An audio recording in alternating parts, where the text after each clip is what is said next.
السلام علیکم ناظرین، پروگرام چائے کی پیالی میں خوش آمدید۔ میں ہوں آپ کی میزبان حورین تبسم اور میرے ساتھ موجود ہیں ڈاکٹر طارق ہاشمی صاحب۔ السلام علیکم سر، پچھلے دنوں ایک خبر جو ہے وہ بہت زیادہ دیکھنے کو ملی۔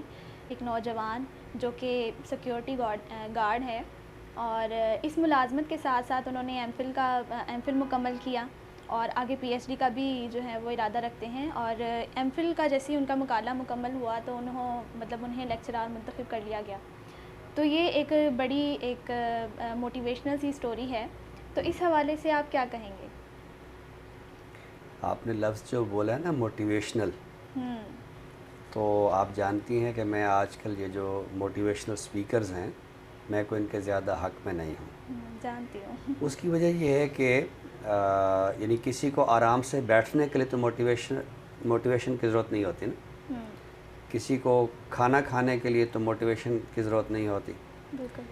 موٹیویشن کی ضرورت ہوتی ہے کہ آپ کوئی مشکل کام کریں، یعنی کوئی کام ہے مشکل ہے اور آپ مجھے بتاتی ہیں کہ سر یہ کام مشکل ہے، اور میں آپ کو موٹیویٹ کرتا ہوں کہ یہ کام مشکل ضرور ہے لیکن آپ یہ کام کر سکتی ہیں۔ پہلے بھی بہت سارے لوگوں نے اس طرح جھجک کا مظاہرہ کیا لیکن انہوں نے یہ کام کر لیا۔ پھر آپ جب یہ کام کر لیں گی تو آپ کو اس کے کیا فائدے ہیں۔ تو ہمارا جو موٹیویشنل سپیکر ہے وہ تو مذہب کے نام پہ کہتا ہے جی بس آپ آرام سے بیٹھ جائیں، سکون سے آپ بیٹھ جائیں، آپ کے مسائل جو ہے وہ اللہ تعالیٰ حل کرے گا۔ حالانکہ اللہ تعالیٰ تو یہ کہتا ہے کہ میں نے انسان کو قوتیں دی ہیں، جتنی وہ کوشش کرے گا اس کو پھل ملے گا۔ بہرحال یہ جو آپ نے مجھے خبر سنائی ہے کراچی یونیورسٹی کی کہ ایک سیکورٹی گارڈ جو ہے وہ لیکچرر بھرتی ہو گیا، تو ویسے تو آج کل یونیورسٹیوں سے بڑی دلچسپ خبریں بھی آ رہی ہیں کہ ایک کینٹین والے سے یونیورسٹی کی 2 خواتین نے جو ہے وہ شادی کر لی ہے۔ اب مجھے نہیں پتا کہ یہ خبر موٹیویشنل ہے یا نہیں ہے۔ تو بہرحال یہ جو بات ہے یہ تو میرے لیے بہت زیادہ حوصلہ افزا ہے طالب علموں کے لیے، نوجوانوں کے لیے، کہ آپ اس وقت جو کچھ بھی ہیں آپ اپنی حالت کو بہتر بنانے کے لیے، اپنی علمی حیثیت کو بہتر بنانے کے لیے، اپنے سماجی حیثیت کو بہتر بنانے کے لیے آپ کوشش کیجئے اور آپ آگے بڑھیے۔ اچھا، یہ جو واقعہ ہے یہ تو وہ واقعہ ہے جو تازہ تر ہے اور آپ نے مجھے سنایا ہے، لیکن اگر آپ ہیومن ہسٹری میں دیکھیں، انسانی تاریخ میں دیکھیں، حتیٰ کہ موجودہ جغرافیہ میں آپ دیکھیں، آپ کو بہت سارے لوگ ایسے ملیں گے کہ جنہوں نے صفر سے آغاز کیا اور پھر وہ بہت آگے گئے۔ مثلاً آپ دیکھیے ہماری اردو نظم میں ایک بہت بڑا نام ہے نون میم راشد، تو آپ اقوام متحدہ میں رہے، آپ ریڈیو پاکستان کے سب سے بڑا جو عہدہ ہوتا ہے اسٹیشن ڈائریکٹر کا وہ رہے، یعنی بہت بڑے بڑے مناصب پہ رہے، لیکن آغاز کہاں سے کیا؟ ملتان میں ایک چھوٹے سے دفتر میں کلرکی سے۔ تو اگر وہ یہی کلرک ہی رہتے تو پھر وہ کلرک ہی رہ جاتے۔ یعنی آپ کے اندر ایک ہمت ہونی چاہیے، آگے بڑھنا چاہیے۔ اچھا، جیسے میں نے انسانی تاریخ کہا ہے یا موجودہ جغرافیہ کہا ہے، تو آپ دیکھیے کہ ترکی میں ایک صاحب جو ہے وہ 3ری بار صدر بنتے ہیں۔ وہ بھی آغاز میں ایک چھوٹا سا پیشہ ان کا تھا، سنا ہے کہ وہ چپس بیچا کرتے تھے، ٹھیک ہے۔ اسی طرح آپ کے پڑوسی ملک میں جو صاحب 2ری بار وزیر اعظم بنے ہیں وہ بھی چائے بیچا کرتے تھے۔ تو ایک تو یہ جو چھوٹے چھوٹے پیشے ہوتے ہیں، ہمارے ہاں چونکہ جاگیرداری سماج کے اثرات ہیں تو ہم چھوٹے پیشوں کو اپنے لیے ایک حد سمجھتے ہیں، بے عزتی سمجھتے ہیں کہ یہ کیسے ممکن ہے کہ میں پڑھا لکھا ہوں یا میں اس معاشرے کا فرد ہوں تو میں کوئی ریڑھی لگا لوں یا میں سموسے بیچوں یا میں درزی بن جاؤں۔ ہمیں یہ دیکھنا چاہیے کہ آپ جو پیشے اختیار کر رہے ہیں وہ انسانیت کے لیے مفید ہے یا وہ تباہ کن ہے۔ اگر تباہ کن ہے تو آپ کے لیے شرمندگی کا باعث ہونا چاہیے، لیکن اگر وہ فائدہ دے رہا ہے کسی بھی سطح کا، آپ کو معاشی فائدہ دے رہا ہے اور معاشرے میں وہ کارآمد ہے تو آپ اس کو اختیار کیجیے۔ لیکن چونکہ جاگیرداری سماج میں کیا ہوا کہ جو جوتے بنانے والا موچی تھا ہم نے ان کی کاسٹ بنا دی اور کہا کہ یہ ذات کے موچی ہیں، اسی طرح جو بندہ برتن بناتا ہے تو وہ ایک محنت کش ہے، آرٹسٹ بھی ہے، لیکن کیا ہوا کہ ہم نے معاشرے میں ان کی ایک ذات بنا دی، یہ کمیار ہیں۔ تو کمیار ہونا، موچی ہونا، درزی ہونا، یہ جو ہے پیشے ہیں، یہ ذاتیں نہیں ہیں۔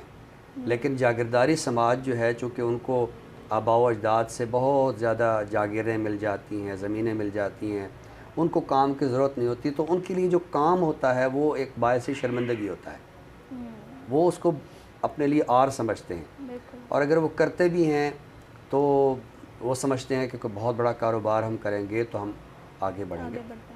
تو یہ جو خبر ہے، یہ میں سمجھتا ہوں کہ نوجوانوں کو اس طرح کی خبروں سے موٹیویشن ان کو ملنی چاہیے، یعنی بجائے اس کے کہ وہ موٹیویشنل سپیکرز کو سنیں، یا اس طرح کی وہ موٹیویشنل جو آج کل ناول بھی ملتے ہیں، کتابیں بھی ملتی ہیں کہ جن میں کوئی ست نہیں ہوتا، اس کا کوئی جوہر نہیں ہوتا، وہ آپ کو وقتی طور پر ہو سکتا ہے کہ آپ کے اعصاب کو سکون دے، جیسے ہوتی ہے نا اپنا درد کو مٹانے والی نہیں، ہٹانے والی، ٹھیک ہے، وہ صرف اتنا کرتی ہیں کہ وہ گولیاں جو ہے نا وہ آپ کے درد کے جو سیلز ہیں ان کی رپورٹس دماغ تک نہیں جانے دیتی۔ اس کا مطلب یہ نہیں ہے کہ درد موجود نہیں ہے۔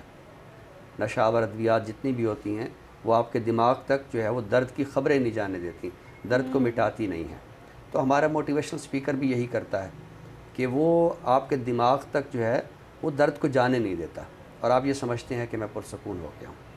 تو یہ جو نوجوان ہے، غالباً کا نام اختر خٹک ہے، تو یہ ہمارے نوجوانوں کے لیے بہت بڑی موٹیویشن ہے، اور آپ زندگی میں صفر سے آغاز کر رہے ہیں تو آپ آگے بڑھیے۔ وہ جو ایک شعر ہے نا کہ نہال اس گلستان میں جتنے بڑھے ہیں ہمیشہ وہ نیچے سے اوپر چڑھے ہیں، تو آپ پہلے قدم پہ آپ پاؤں رکھیے اور پھر آپ سیڑھی جو ہے وہ آپ اوپر چڑھتے جائیے۔ تو یہ ایک بہت یعنی خوشی اور مسرت اور اطمینان اور اعزاز کی بات ہے کہ ایک سیکورٹی گارڈ جو ہے وہ اسی جامعہ میں کہ جہاں وہ پہلے سیکورٹی کا کام کرتا ہے، اب وہ وہاں پر استاد بھرتی ہو گیا ہے، اور میں اس کے لیے دعا گو ہوں کہ وہ اس یونیورسٹی کا وائس چانسلر بنے۔ آمین آمین، بالکل۔ ناظرین، یقیناً آج کی جو آپ کی گفتگو ہے وہ سننے والوں کے لیے بہت مفید ثابت ہوگی۔ ناظرین، پروگرام کے دوسرے حصے کی جانب بڑھتے ہیں، تخلیق کی جانب۔ آج ہم بات کریں گے طارق نعیم کے حوالے سے۔ بہت اچھے شاعر ہیں، ملتان سے تعلق رکھتے ہیں۔ آپ کے جو شعری مجموعے ہیں ان میں ہے دیے میں جلتی رات، وقت کا انتظار کون کرے، اور رکی ہوئی شاموں کی راہداریاں، اور آپ کا ایک کلیات بھی ہے جس کا عنوان ہے آنکھ سے آسمان جاتا ہے۔ تو یہ آپ کی تصانیف ہیں، تو آج ان کی تخلیق کا کون سا حصہ ہمیں عطا کریں گے آپ؟ طارق نعیم بھی بہت اچھے شاعروں میں ہیں۔ اس کے علاوہ جیسے ابھی ہم نے جس نوجوان پہ بات کی ہے تو سیلف میڈ ہونا بڑی بات ہوتی ہے، تو طارق نعیم بھی ایک بڑے سیلف میڈ آدمی ہیں۔ تو آج ان کا جو مجموعہ ہے دیے میں جلتی رات، اس سے میں نے کچھ اشعار منتخب کیے ہیں، تو وہ اپنے سامعین کی نظر کرتے ہیں۔ میری تہذیب میرے خواب رخصت ہو رہے ہیں، میری تہذیب میرے خواب رخصت ہو رہے ہیں، محبت کے سبھی آداب رخصت ہو رہے ہیں، حساب قبر بھی ہو جائے گا کچھ دیر ٹھہرو، حساب قبر بھی ہو جائے گا کچھ دیر ٹھہرو، ابھی دیکھو میرے احباب رخصت ہو رہے ہیں، جنہیں ساحل پہ پیماں باندھنے تھے زندگی کے، جنہیں ساحل پہ پیماں باندھنے تھے زندگی کے، وہی مجھ سے سرے گرداب رخصت ہو رہے ہیں، جہانوں کے زمانوں کے امی ہوتے ہوئے بھی، جہانوں کے زمانوں کے امی ہوتے ہوئے بھی، زمانے دیکھ ہم بے آب رخصت ہو رہے ہیں، زمانے دیکھ ہم بے آب رخصت ہو رہے ہیں، تیرے خورشید کی آمد کے ہیں آثار شاید، تیرے خورشید کی آمد کے ہیں آثار شاید، کہ میرے انجم و مہتاب رخصت ہو رہے ہیں، کہ میرے انجم و مہتاب رخصت ہو رہے ہیں، بہت ہی لو لگا بیٹھے جو دنیا سے، بہت ہی لو لگا بیٹھے تھے جو دنیا سے اب وہ، بہت ہی لو لگا بیٹھے تھے جو دنیا سے اب وہ، مثال ماہیے بے آب رخصت ہو رہے ہیں، واہ واہ واہ، مثال ماہیے بے آب رخصت ہو رہے ہیں، بہت خوب. سمندر سوچتا ہوں پھر تمہارا کیا بنے گا، سمندر سوچتا ہوں پھر تمہارا کیا بنے گا، میرے چشمے میرے نیلاب رخصت ہو رہے ہیں، واہ واہ، بہت میرے خوب. چشمے بہت میرے نیلاب رخصت ہو رہے ہیں، میری تہذیب میرے خواب رخصت ہو رہے ہیں، محبت کے سبھی آداب رخصت ہو رہے ہیں. بہت خوبصورت، بڑی خوبصورت غزل آپ نے عطا کی. ناظرین، پروگرام کے آخری حصے کی جانب یعنی کتاب کے تعارف کی جانب بڑھتے ہیں. سر، آج تعارف کے لیے کون سی کتاب پیش کریں گے؟ آج ہم جس کتاب کا تعارف پیش کرنے جا رہے ہیں، اس کا یہ وصف ہے کہ یہ ایک طالب علم کی تصنیف ہے.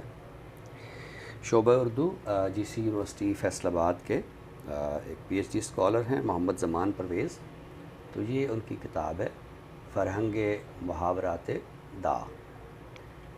اردو کی جو ہماری کلاسیکی شاعری ہے، داغ کا یہ وصف ہے کہ ایک تو یہ ہماری اس بڑی روایت کے ایک یوں سمجھیے کہ آخری نام ہے، اور دوسری بات یہ ہے کہ ان کے ہاں جو زبان ہے، یعنی یہ یوں سمجھیے کہ شاعر بھی ہیں اور اردو زبان کے ایک تخلیقی محافظ بھی ہیں.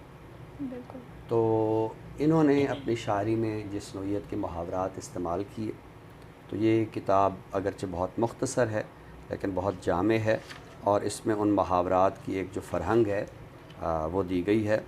اس سے پہلے ایک کتاب داغ کے محاورات پر ولی احمد خان صاحب بھی مرتب کر چکے ہیں، لیکن اس کتاب کا یہ وصف ہے کہ اس میں وہ جتنے بھی محاورے تھے ان کی ایک فرہنگ دی گئی ہے، اور کوشش کی گئی ہے کہ ان کا جو لغوی مفہوم ہے اور جو مختلف لغات میں ان کے مفاہیم درج ہیں ان کو ایک جگہ جمع کیا جائے. تو یہ کتاب اس لحاظ سے اہم ہے کہ عموماً جامعات میں جو اسکالرز آتے ہیں تو وہ ایک سند کے حصول کے لیے، خیر سند تو ان کو مل ہی جاتی ہے، لیکن سند کے ساتھ ساتھ اگر آپ کوئی تحقیقی تصنیفی کام کریں، کوئی تدوینی کام کریں، تو پتہ چلتا ہے کہ آپ جو شعبے میں ایک آپ کی تحقیقی تربیت ہو رہی ہے تو اس کا کوئی استفادے کی صورت بھی سامنے آ رہی ہے. تو محمد زمان پرویز اس لحاظ سے ہمارے اچھے اسکالرز میں سے ہیں کہ جنہوں نے داغ کے محاورات کا اتنی گہرائی میں جا کر، اتنی تفصیل میں جا کر مطالعہ کیا، اور پھر ان محاورات کو ایک جگہ جمع کر کے تو یہ ایک کتاب صورت میں لائے ہیں. محمد زمان پرویز، فرہنگ محاورات داغ. وہ طالب علم جو محاورے سے دلچسپی رکھتے ہیں، جو زبان کی باریکیوں سے دلچسپی رکھتے ہیں، اور جو داغ دہلوی سے دلچسپی رکھتے ہیں، تو میں یہ تجویز کروں گا کہ وہ یہ کتاب ضرور پڑھیں، فرہنگ محاورات داغ. بہت خوبصورت، ہمیشہ کی طرح ایک منفرد اور دلچسپ کتاب. ناظرین، اسی کے ساتھ ہی ہمارا پروگرام اپنے اختتام کو پہنچتا ہے. نئے موضوعات کے ساتھ انشاءاللہ آپ کی خدمت میں دوبارہ حاضر ہوں گے. تب تک کے لیے اپنی میزبان حورین تبسم اور ڈاکٹر طارق ہاشمی صاحب کو دیجیے اجازت. اللہ حافظ. اللہ حافظ.